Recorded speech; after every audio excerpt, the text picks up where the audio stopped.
سیاست صبح شام معاشرے کے اندر انتہا پسندی اور نفرت کو فروغ دینے پہ مبنی ہے۔ یہ زہر اس تیزی کے ساتھ پھیل رہا ہے کہ اگر ہم نے اس کا سدباب نہ کیا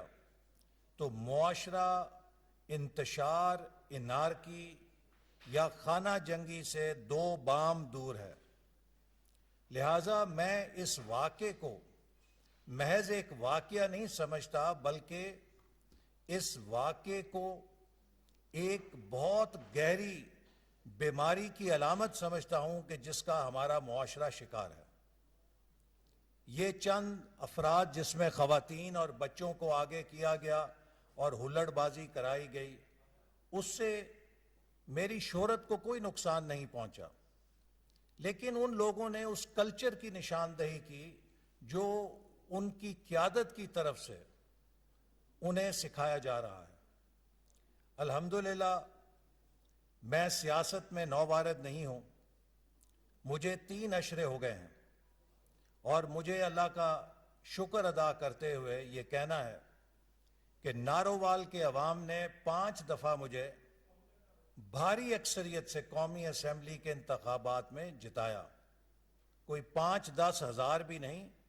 اپنے مد مقابل کے مقابلے میں 70,000 کے فرق سے جتایا، اور اپنے اعتماد سے ہمیشہ مجھے اور محبت سے ہمکنار کیا۔ میں ان محبتوں کو کبھی اتار ہی نہیں سکتا۔ اور اسی طرح پاکستان کے طول و عرض میں بیرون ملک مقیم پاکستانی بھی جو محبت کرتے ہیں، اور کل سے آج تک جو مجھے میسیجز خاموش اکثریت کی طرف سے آئے ہیں، وہ لوگ کہ جنہوں نے کبھی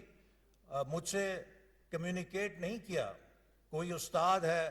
کوئی بزنس مین ہے، کوئی سول سرونٹ ہے، کوئی بیرون ملک مقیم ہے، کوئی طالب علم ہے، کوئی خاتون خانہ ہے، کوئی ریٹائرڈ پینشنر ہے، نوجوان ہے، ہر طبقے کے لوگوں نے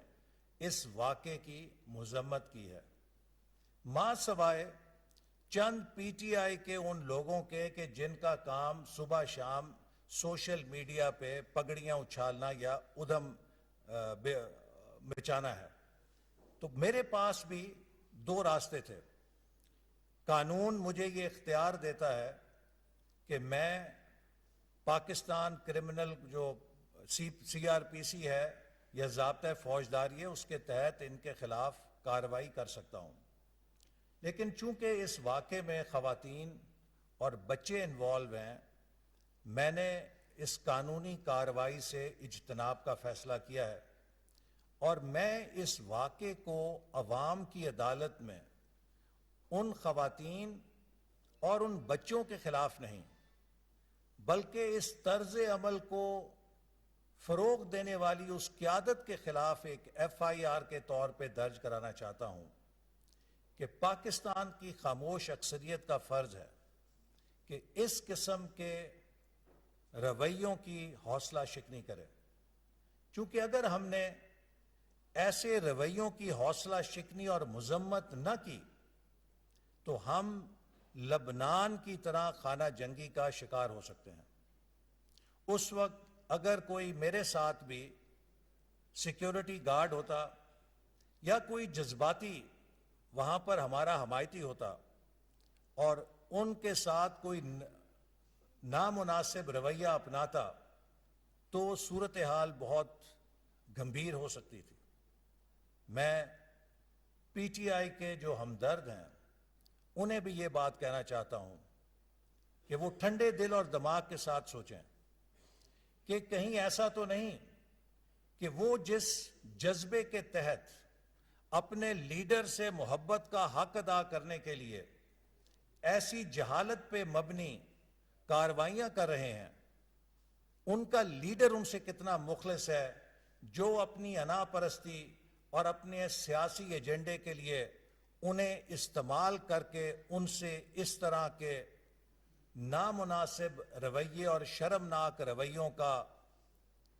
کانڈکٹ کروا رہا ہے۔ عمران نیازی نے آج تک اس کی ٹریک ریکارڈ یہ ہے کہ لوگوں کو استعمال کیا ہے اور ٹیشو پیپر کی طرح پھینک دیا ہے۔ عمران نیازی کو کرکٹ ٹیم میں لانے والا اس کا کزن ماجد خان تھا۔ شاید اگر اس کو کرکٹ کیپ نہ ملتی تو یہ آکسفورڈ یونیورسٹی بھی نہ پہنچ سکتا، اور پھر اس نے سازش کر کے سب سے پہلا چھرا اپنے کزن کے کمر میں گھونپا اور ماجد خان کو ٹیم سے باہر کرایا، اور اس وقت سے لے کر آج تک اس کا ٹریک ریکارڈ یہ ہے کہ اپنے ہر محسن کو چھرا گھونپا ہے۔ اگر نواز شریف صاحب اس کو سیڈ منی نہ دیتے اور پلاٹ نہ دیتے تو یہ آج بھی شوکت خانم کے نقشے لے کر سڑکوں پہ چندے اکٹھا کر رہا ہوتا۔ اگر شہباز شریف صاحب اور یوسف رضا گیلانی صاحب اس کو نمل کی یونیورسٹی بنانے کے لیے زمین اور گرانٹ نہ دیتے تو آج بھی یہ دنیا کے اندر نمل بنانے کے لیے یا وہ جو میاں والی کی ادارہ ہے اس کے لیے چندے اکٹھے کر رہا ہوتا۔ جہانگیر ترین اس کو اگر اپنا جہاز نہ دیتا تو یہ آج بھی دھکے کھا رہا ہوتا، سیاست کے اندر اس کی حکومت نہ بن سکتی۔ علیم خان اس کے جلسے بھرنے کے لیے اپنے وسائل استعمال نہ کرتا تو پتہ نہیں اس کا کیا حال ہوتا۔ ایک طویل لسٹ ہے،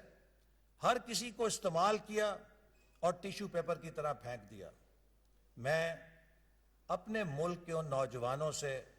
ان پڑھے لکھے لوگوں سے جو عمران خان کی اندھی تقلید کے اندر اس قسم کی شرمناک کارروائیاں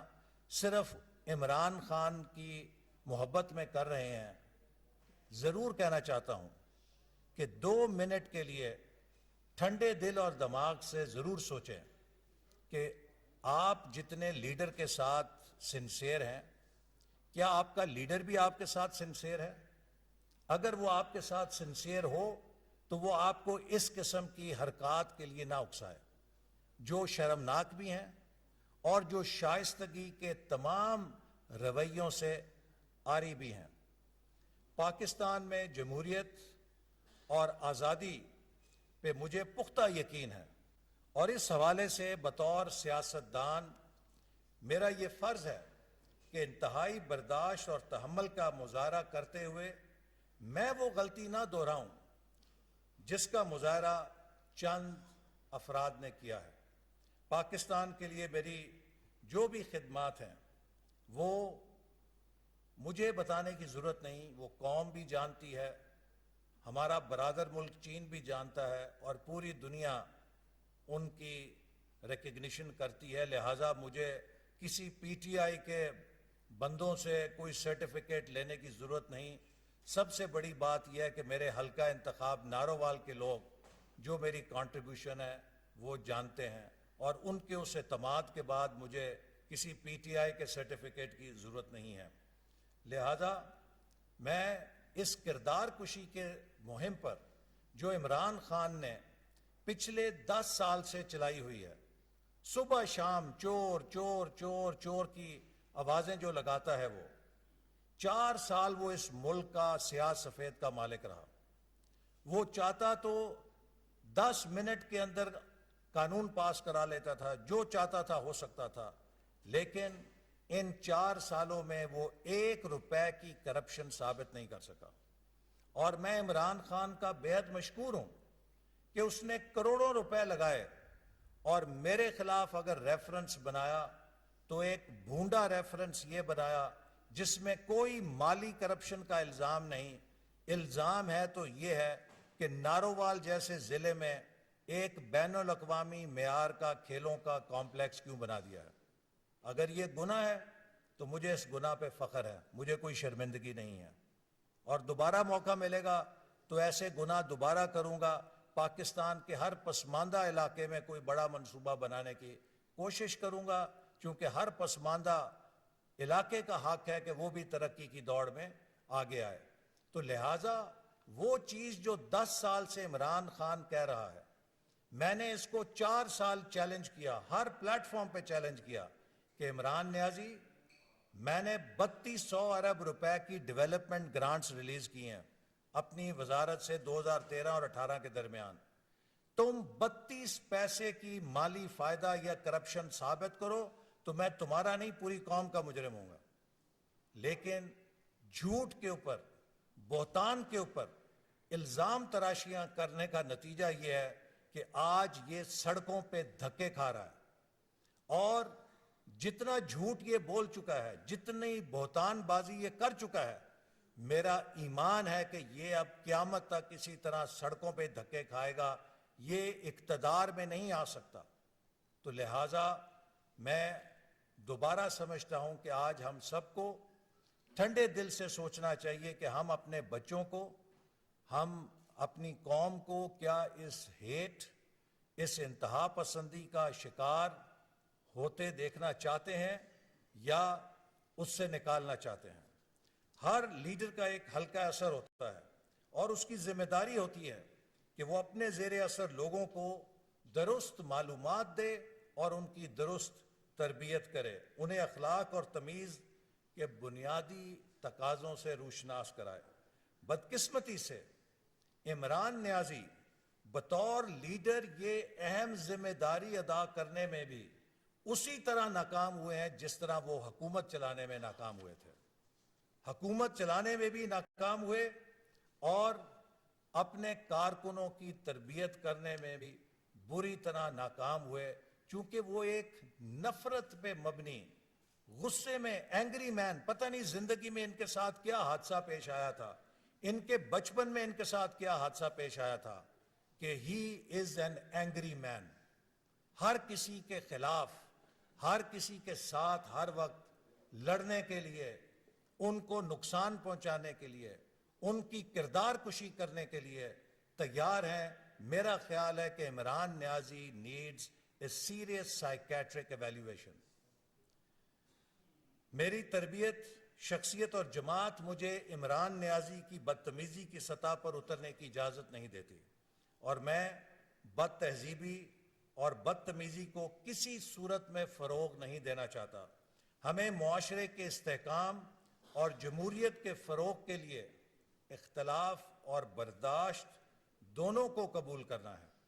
اگر عمران نیازی اپنے اقتدار کے لالچ پہ مبنی سیاست کی وجہ سے قوم کو یہ راہ دکھانے کو تیار نہیں، تو ہماری ذمہ داری اس وجہ سے کم نہیں بلکہ اور زیادہ ہو جاتی ہے۔ عمران نیازی ریاست مدینہ کی پہچان نعوذ باللہ بدتمیزی اور بد اخلاقی نہیں تھی، بلکہ ہمارے پیارے نبی کریم صلی اللہ علیہ وسلم نے رواداری، خوش اخلاقی، شائستگی اور فراخ دلی کو اس کی پہچان بنایا تھا۔ جن افراد نے یہ اخلاق باختہ حرکت کی، میں ان سے بھی مخاطب ہوں کہ وہ اپنے لیڈر کی ہر بات پہ آنکھیں بند کر کے عمل کرنے کی بجائے وہ سوچیں کہ وہ آپ کی سادگی سے ناجائز فائدہ اٹھا رہے ہیں۔ آپ معلومات حاصل کریں اور اپنی رائے ٹھوس حقائق کی بنیاد پر قائم کریں۔ عمران نیازی کی جہالت اور جھوٹ پہ مبنی تقریروں کو سن کر اپنی رائے قائم نہ کریں۔ نبی کریم صلی اللہ علیہ وسلم جنہوں نے بدتمیزی کا جواب خوش اسلوبی سے دے کر رویوں میں مثبت تبدیلی لانے کا سبق دیا، ان کے ادنا پیروکار کے طور پہ میں ان خواتین اور بچوں کے خلاف قانونی کارروائی سے اجتناب کر رہا ہوں۔ جب طائف کی وادی میں نبی کریم صلی اللہ علیہ وسلم کو وہاں کے لوگوں نے آوازیں کسیں، پتھر پھینکے، حتیٰ یہ کہ آپ کے پاؤں مبارک میں خون رس کے جوتوں میں جم گیا، اور اللہ تعالیٰ کو اتنا جلال آیا کہ فرشتے کو بھیج کے کہا کہ اگر آپ فرمائیں تو دونوں پہاڑوں کے درمیان ان کو میں کچل دوں، تو نبی پاک صلی اللہ علیہ وسلم نے ان لوگوں کے لیے یہی دعا کی کہ اگر یہ گمراہ ہیں تو ان کی نسلوں میں سے ہدایت والے پیدا ہوں گے، اور جو پھر بعد میں پیدا ہوئے۔ تو اس ہستی کے پیروکار ہوتے ہوئے کہ جو رحمت للعالمین تھے، جنہوں نے ہر برائی کا جواب اچھائی سے دے کر برائی کو شکست دی، میں نے بھی یہ فیصلہ کیا ہے کہ میں برے کی سطح پہ نہیں اترنا چاہتا، اور میں یہ مقدمہ عوام کی عدالت میں رکھوں گا کہ وہ ان لوگوں کی مذمت کے ذریعے اس کردار اور اس رویے کو معاشرے سے ختم کرنے کے لیے اپنا کردار ادا کریں. اور ان لوگوں کو بھی میری دعا ہے کہ اللہ تعالیٰ ہدایت دے کہ یہ اپنی آنکھوں سے دیکھ سکیں, اپنے دماغوں سے سوچ سکیں, اور اس پروپیگنڈے سے کہ جو ہٹلر کی پلے بک سے عمران خان کر کے ہماری نوجوان نسل کے ایک سیکشن کو برباد کر رہا ہے, ان کو انتہا پسند بنا رہا ہے, ان کو ہیٹ مونگر بنا رہا ہے, اس سے وہ بچ سکیں. میں آخر میں ان تمام لوگوں کا ایک بار پھر دل کی گہرائیوں سے شکریہ ادا کرتا ہوں. مجھے لاتعداد لوگوں نے کہا ہے کہ آپ ان لوگوں کے خلاف مقدمہ کریں, ان کے خلاف قانونی کارروائی کریں. لیکن میں پھر کہنا چاہتا ہوں کہ میں نے نفرت کی گولی کھائی ہوئی ہے, اور میں سمجھتا ہوں کہ اس نفرت کا علاج خالی مقدموں میں نہیں ہے بلکہ معاشرے کے رویوں کے اصلاح میں ہے. میں پاکستان کے ہر شہری سے اپیل کرنا چاہتا ہوں, خدارا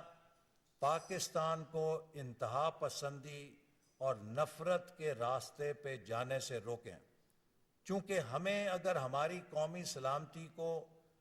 کوئی بڑا خطرہ ہے تو ان بڑے خطروں میں یہ پولرائزیشن ہے جو معاشرے کے اندر پیدا کی جا رہی ہے. اگر ہم نے اس پولرائزیشن کو نہ روکا تو خدا نہ خواستہ ہماری ساری ترقی غارت رہ جائے گی. تو اس لیے ایک بار پھر میں ان سب لوگوں کا شکریہ ادا کرتا ہوں جنہوں نے یہ محبت کے پیغامات بھیجے اور اپنے انتہائی جذبات بھی بھیجے. وفاقی وزیر منصوبہ بندی احسن اقبال اس وقت نیوز کانفرنس کر رہے ہیں. ان کا کہنا تھا کہ عمران خان قیامت تک سڑکوں پر دھکے کھائے گئے اقتدار میں نہیں آ سکتا. عمران خان پچھلے 10 سال سے کردار کشی کی مہم کر رہے ہیں.